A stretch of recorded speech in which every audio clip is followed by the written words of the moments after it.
అందరికీ శుభోదయము. అదేవిధంగా నేను చెప్పేటువంటి విషయం ఏంటంటే గురు పౌర్ణమి విశిష్టత. అదేవిధంగా గురు పౌర్ణమి రోజున ఎవరికి పూజ చేస్తూ ఉంటారు, అదేవిధంగా గురు పౌర్ణమికి వ్యాసునికి గల సంబంధము ఏంటిది అనేటువంటి విషయాలను చెప్తాను వినండి. మొదటగా గురువు అంటే గురు బ్రహ్మ గురు విష్ణు గురుదేవో మహేశ్వర గురు సాక్షా పరబ్రహ్మ తస్మై శ్రీ గురవే నమః. చూడండి, గురువు బ్రహ్మ, విష్ణు, మహేశ్వరులు ఈ ముగ్గురితో కూడా సమానము. చూడండి, గురువు అనేటువంటి వారు మనకి ఆధ్యాత్మికత, విజ్ఞానాన్ని బోధిస్తూ ఉంటారు. అదేవిధంగా గురువులను పూర్వము ప్రతి ఒక్కరు కూడా కుటుంబంలో ఒక సభ్యుడిలాగా భావిస్తూ వారిని గౌరవిస్తూ భక్తి భావనలతో ఉంటూ వారి యొక్క ఆశీస్సులు తీసుకునేటువంటి వారు.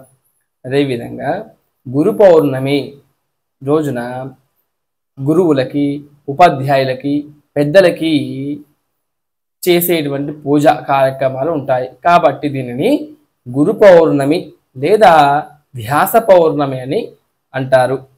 ఈ గురు పౌర్ణమి ఆషాఢ శుద్ధ పౌర్ణమి రోజున ఈ 2024లో జూలై నెలలో వచ్చేటువంటి 21వ తారీఖు ఆదివారం రోజున గురు పౌర్ణమి పూజా కార్యక్రమాలు చేసుకుంటూ ఉంటారు.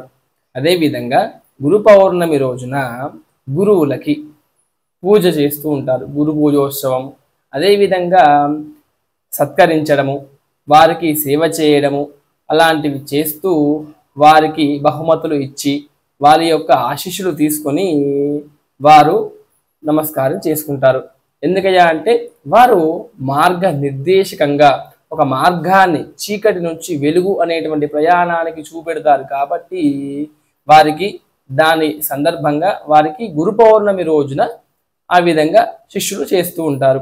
ఎందుకయ్యా అంటే గురువులని భక్తి ఎప్పటికీ ఉన్నప్పటికీ కూడా గురు పూజోత్సవము అదేవిధంగా గురు పౌర్ణమి రోజు ఎందుకు చేస్తారయ్యా అంటే గురు పౌర్ణమి రోజున వేదవ్యాసుని యొక్క పుట్టినరోజు కాబట్టి ఆ రోజున అంత ప్రత్యేకత, ప్రాధాన్యత ఇస్తూ ఆ రోజున పూజా కార్యక్రమాలు చేసుకుంటూ ఉంటారు.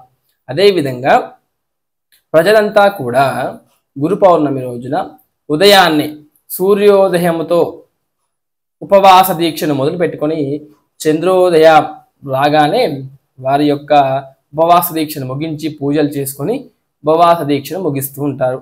ఈ విధంగా చాలా కార్యక్రమాలు చేస్తూ ఉంటారు. గురువు అనేటువంటి వ్యక్తిని ఎవరైతే భక్తి భావనతో చూడరో వారికి చాలా కఠినమైనటువంటి శిక్షలు ఉంటాయి. అది మనం చెప్పాల్సిన అవసరం లేదు, ఆ భగవంతుడే సాక్షాత్కారంగా తెలియజేస్తూ ఉంటారు.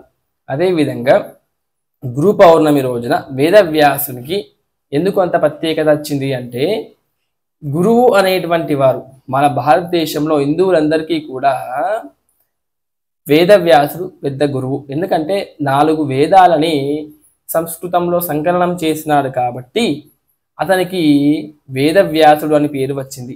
ఆయన యొక్క పూర్వనామము ఏది అంటే కృష్ణ ద్వైపాయనుడు అనేటువంటి నామధేయమైనది. కాకపోతే 4 వేదాలను రాశాడు కాబట్టి అతనికి వేదవ్యాసుడు అనేటువంటి నామధేయంతో పిలుస్తూ ఉంటారు. అదేవిధంగా మనము గురు పౌర్ణమి రోజున ప్రతి ఒక్కరు కూడా చాలా వరకు దక్షిణ భారతదేశంలో పౌర్ణమి వ్రతం చేస్తూ ఉంటారు. దీనిని ఆదిశక్తి పేరిట పిలుస్తూ ఉంటారు. అదేవిధంగా గురు పౌర్ణమి రోజున ప్రజలంతా కూడా సత్యనారాయణ స్వామి యొక్క వ్రతం చేస్తూ ఉంటారు. అదేవిధంగా విశేషంగా సాయిబాబా దేవాలయంలో షిరిడి సాయిబాబా కానీ మన తెలుగు భారతదేశంలో ఎక్కడైనా సరే హిందువులు ఆ రోజున సాయిబాబా దేవాలయాన్ని సందర్శించుకొని ఆ రోజు సాయిబాబా ఆశీస్సులతో తీసుకుంటూ ఉంటారు. పూజా కార్యక్రమాలు, అభిషేకాలు, అష్టోత్తరాలతో ఆ రోజున సాయిబాబాకి చేస్తూ ఉంటారు. అదేవిధంగా గురువు గురించి ఒక చిన్న విషయం చెప్తాను వినండి.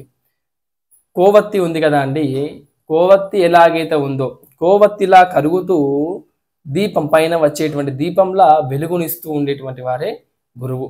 కాబట్టి గురువు పట్ల, తల్లిదండ్రుల పట్ల, ఆ భగవంతుని పట్ల ఎవరికైతే భక్తి భావన ఉండదో వారికి అపజయాలు కలుగుతాయని తప్పకుండా నేను చెప్తాను.